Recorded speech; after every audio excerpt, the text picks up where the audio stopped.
بسم اللہ الرحمن الرحیم۔ آج کی ویڈیو میں ہم جانیں گے کہ روئے زمین پر بت پرستی کی ابتدا کس طرح ہوئی۔ امام ابن جریر نے اپنی سند کے ساتھ محمد بن قیس سے روایت کیا ہے کہ حضرت آدم اور حضرت نوح علیہم السلام کے درمیان کچھ نیک لوگ تھے اور ان کے پیروکار ان کی اقتدا کیا کرتے تھے۔ جب وہ نیک لوگ فوت ہو گئے تو ان کے پیروکاروں نے کہا کہ اگر ہم ان کی تصویریں بنا لیں تو اس سے ہماری عبادت میں زیادہ ذوق اور شوق پیدا ہوگا۔ سو انہوں نے ان نیک لوگوں کی تصویریں بنا لی۔ جب وہ لوگ فوت ہو گئے اور ان کی دوسری نسل آئی تو ابلیس نے ان کے دل میں یہ خیال ڈالا کہ ان کے آبا ان تصویروں کی عبادت کیا کرتے تھے اور اسی سبب سے ان پر بارش ہوتی تھی۔ سو انہوں نے ان تصویروں کی عبادت کرنا شروع کر دی۔ اور امام ابن ابی حاتم نے عروہ بن زبیر سے روایت کیا ہے کہ ود، یغوث، یعوق، سبع اور نسل حضرت آدم علیہ السلام کی اولاد میں سے تھے اور ود ان میں سب سے زیادہ نیک تھا۔ امام ابن ابی حاتم نے باقر سے روایت کیا ہے کہ ود ایک نیک شخص تھے اور وہ اپنی قوم میں بہت محبوب تھے۔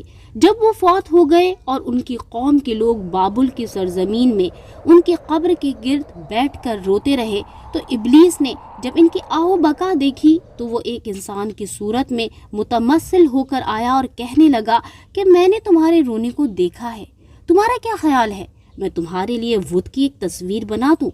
تم اپنی مجلس میں اس تصویر کو دیکھ کر اسے یاد کیا کرو۔ انہوں نے اس سے اتفاق کیا۔ اس نے ود کی تصویر بنا دی جس کو وہ اپنی مجلسوں میں رکھ کر اس کا ذکر کیا کرتے تھے۔ جب ابلیس نے یہ منظر دیکھا تو کہا میں تم میں سے ہر ایک کے گھر میں ود کا ایک مجسمہ یعنی بت بنا کر رکھ دوں گا تاکہ تم میں سے ہر شخص اپنے گھر میں ود کا ذکر کیا کرے۔ انہوں نے اس کو مان لیا، پھر ہر گھر میں ود کا ایک بت بنا کر رکھ دیا۔ پھر ان کی اولاد بھی یہی کچھ کرنے لگی۔ پھر اس کے بعد جو نسلیں آئیں وہ یہ بھول گئیں کہ ود ایک انسان تھا، وہ اس کو خدا مان کر اس کی عبادت کرنے لگے۔ انہوں نے اللہ کو چھوڑ کر اس بت کی پرستش شروع کر دی۔ سو اللہ کو چھوڑ کر جس بت کی سب سے پہلے پرستش شروع کی گئی وہ ود نام کا بت تھا۔ مختصر یہ کہ ہر وہ بت جس کی وہ عبادت کرتے تھے اصل میں اللہ کا کوئی نیک بندہ تھا جس کی انہوں نے تصویر اور اس کا مجسمہ بنا لیا تھا۔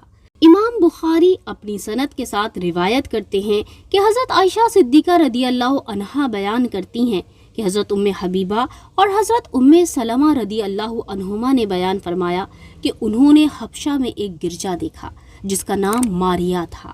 انہوں نے اس کی خوبصورتی اور اس میں رکھی ہوئی تصاویر کا ذکر کیا تو رسول اللہ صلی اللہ علیہ وسلم نے فرمایا کہ جب ان میں کوئی نیک شخص مر جاتا تھا تو وہ اس کی قبر کو سجدہ گاہ بنا لیتے اور اس میں یہ تصویریں رکھ دیتے۔ یہ لوگ اللہ تعالیٰ کے نزدیک بدترین مخلوق ہیں۔ غرض یہ کہ جب زمین میں بت پرستی عام ہو گئی تو اللہ تعالیٰ نے اپنے بندے اور اپنے رسول حضرت نوح علیہ السلام کو بھیجا۔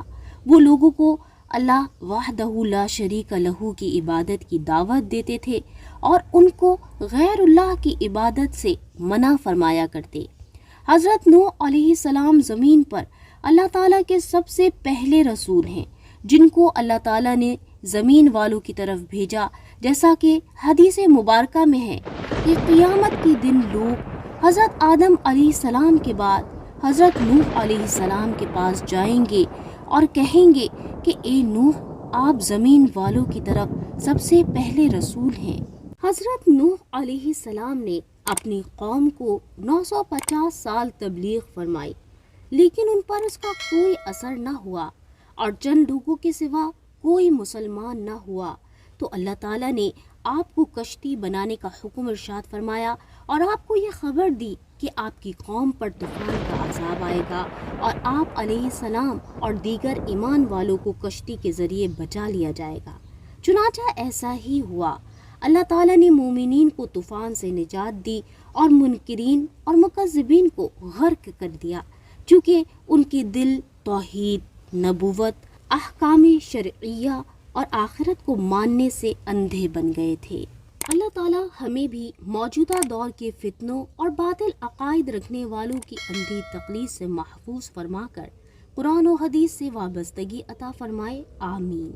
اسی طرح کی مزید انفارمیٹیو ویڈیوز کے لیے ہمارے چینل کو لائک اور سبسکرائب کریں اور کمنٹ کے ذریعے اپنی رائے سے ضرور آگاہ کریں۔